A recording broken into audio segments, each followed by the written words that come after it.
I'll comply with all the ethical guidelines. That's not the question. You have said You're asking me, Senator, you're asking me not to sue pharmaceutical companies.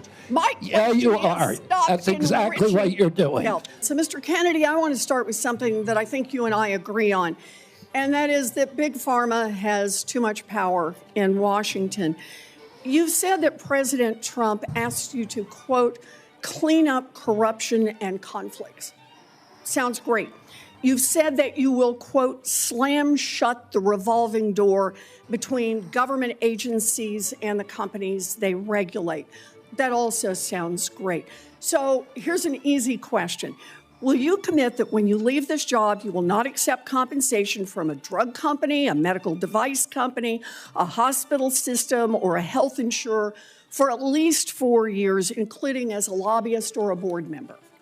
Can you just repeat the last part of the question? Can I commit You're to not going to take money from drug companies in any way, shape, or form. Me? Yes, you. Oh.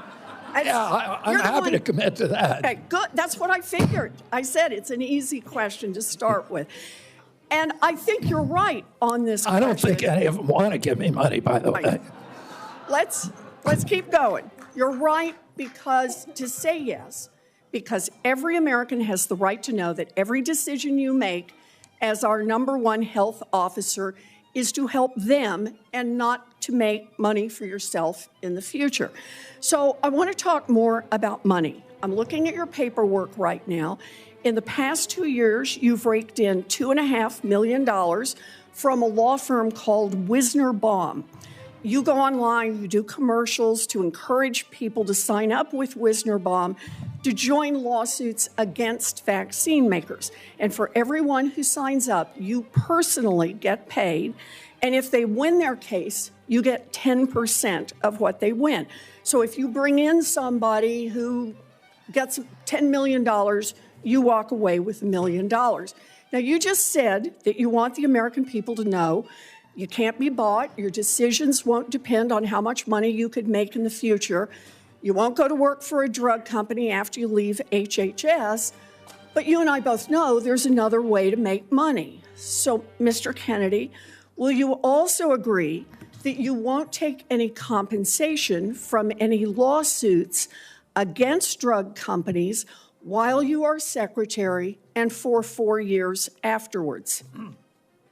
Well, I'll certainly commit to that while I'm secretary. But I do want to clarify something because you're making me sound like a shill. I put together that case. I did the Science Day presentation to the judge on that case to get it into court. Mr. Kennedy, it's just a really simple question. You've taken in $2.5 million. I want to know if you will commit right now that not only will you not go to work for drug companies, you won't go to work suing the drug companies and taking your rake out of that while you're a secretary and for 4 years after. It's just... I'll commit to not taking any fees from drug companies while I'm secretary. No, I'm asking about fees from suing drug companies. Will you agree not to do that? You're asking me to not sue drug companies, and I'm not going to agree to that, Senator. Drug companies as much as you want. I'm not going to agree to not sue drug companies or anybody. So let's do a quick count here of how, as Secretary of HHS, if you get confirmed, you could influence every one of those lawsuits. Well, let me start the list.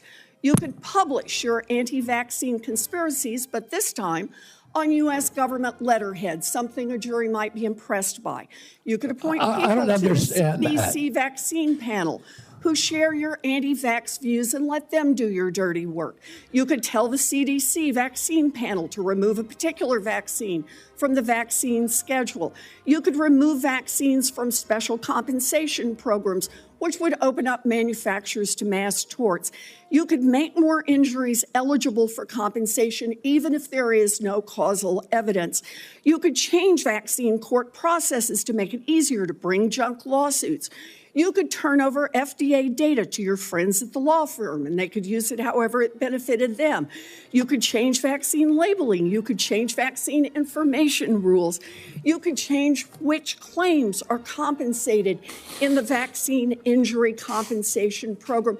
There's a lot of ways that you can influence those future lawsuits and pending lawsuits while you are Secretary of HHS, and I'm asking you to commit right now that you will not take a financial stake in every one of those lawsuits so that what you do as Secretary will also benefit you financially down the line. I'll comply with all the ethical guidelines. That's not the question. You have said You're asking me, Senator, you're asking me not to sue pharmaceutical companies. Yeah, you are. That's exactly what you're doing. Health. Look, no one should be fooled here. As Secretary of HHS, Robert Kennedy will have the power to undercut vaccines and vaccine manufacturing across our country. And for all of his talk about follow the science and his promise that he won't interfere with those of us who want to vaccinate his kids, the bottom line is the same. Kennedy can kill off access to vaccines and make millions of dollars while he does it. Kids might die, but Robert Kennedy can keep cashing in. Senator, I support vaccines. I support the childhood schedule. I will do that. The only thing I want is good science, and that's it. How about then say you won't make money off what you do as Secretary of HHS? Before we go to Senator Tillis, I think it would be important for me to make it very clear that Mr. Kennedy has gone through the same Office of Government Ethics process as every single other nominee in the Finance Committee this year and in previous administrations. In addition to listing his assets, including the items that you've identified, he has signed an ethics letter that has been reviewed by the Office of Government Ethics concerning any possible conflict in light of its functions and the nominee's proposed duties. And we have a letter from the Office of Government Ethics that he hasn't complied completely with all applicable laws and regulations governing conflicts of interest. Mr. Chairman, point of information here. Have we had a single nominee come through who's made $2.5 million off suing one of the entities that it would be regulating and plans to keep getting a take of every lawsuit in the future? Have we had that before? I haven't reviewed the past documentation of every other nominee's financial interests, and so no. But I know that every single time we get a nominee, their financial interests are attacked. That's why we have the Office of Government Ethics. That's why they've reviewed everything that's in his record, and that's why he has even, I think, and I don't know that I want to ask him to get into it, but he has listed his assets and has gone through a discussion of the responsibilities under our ethics laws and is complied with all of those requirements.